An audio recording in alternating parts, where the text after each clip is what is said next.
Wuthering Heights by Emily Bronte. It is a 1801 in winter. Narrator Lockwood forced by a snowstorm to spend the night at Wuthering Heights. He was having a curiosity about the unpleasant Heathcliff. The landlord Lockwood has a crazy nightmares, complete with a wailing ghost named Catherine Linton trying to come through a window. Lockwood settled in his new house. Lockwood invites the housekeeper Ellen Nellie Dean to tell the story of the curious inhabitants of the Wuthering Heights. Nellie starts to work for the Earnshaws as a young girl. Everything is fine until the Mr. Earnshaw takes a trip to Liverpool and returns with a little orphan child named Heathcliff. Earnshaw's daughter Catherine becomes friendly with Heathcliff. Earnshaw's son Hindley became a root to the Heathcliff when Earnshaw favored to Heathcliff. Catherine and Heathcliff became inseparable while enjoying adventurous childhood. When Mr. Earnshaw dies, Hindley returns from college with a new wife, Frances to claim his place as master of Wuthering Heights. Hindley hatred never ends with Heathcliff, so he decides to make life miserable for his adopted brother by treating him like a servant. Catherine and Heathcliff allies and friends. Francis dies after giving birth to a son. Hareton without his wife to help tone down his rage. Hindley becomes even more vengeful toward Heathcliff. Hindley resents his new son and he becomes an abusive alcoholic. Hindley activities making life miserable for Heathcliff. Though Catherine confesses to Nellie and love for Heathcliff, she still marries Edgar. Heathcliff is now on mission of revenge against Hindley, who is in an even worse shape than before. Heathcliff exploits the fact that Hindley is a drunken mess and engages him in extended bouts of gambling that eventually leads Hindley to mortgage Wuthering Heights to pay his debts. The house now belongs to Heathcliff. Heathcliff marries Isabella Linton. A violent argument between Edgar and Heathcliff sends Catherine to the sick bed, from which she never really recovers.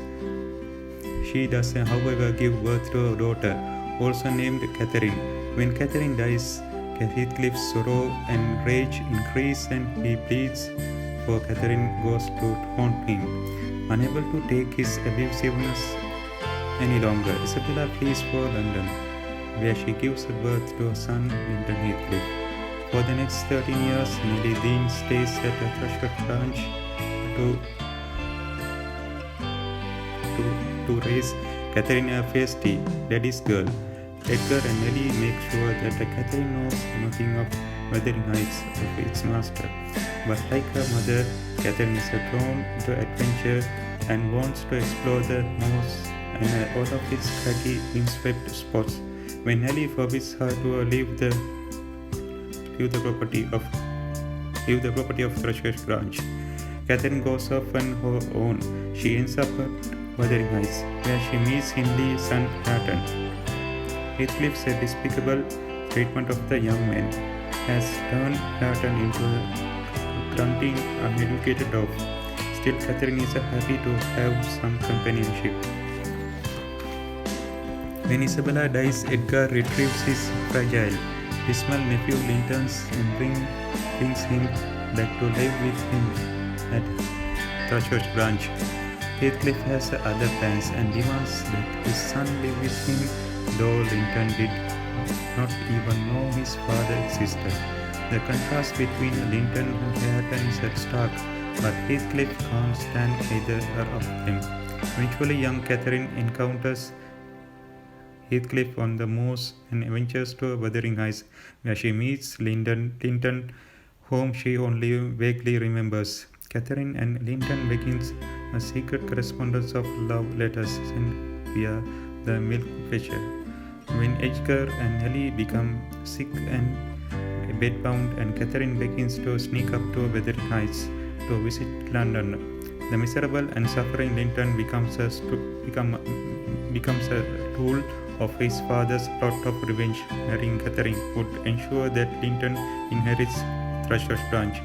At a pre-arranged meeting between Catherine and Linton, Heathcliff lures Nellie and Catherine back to Wuthering Heights, where he imprisons them and forces Catherine to marry Linton. Soon after, Edgar dies, and so does the sickly young Linton. Heathcliff is the now master of both Wuthering Heights and Thrush's branch. He keeps his widowed daughter-in-law with him Wuthering Heights, so that she can work for him and a common servant.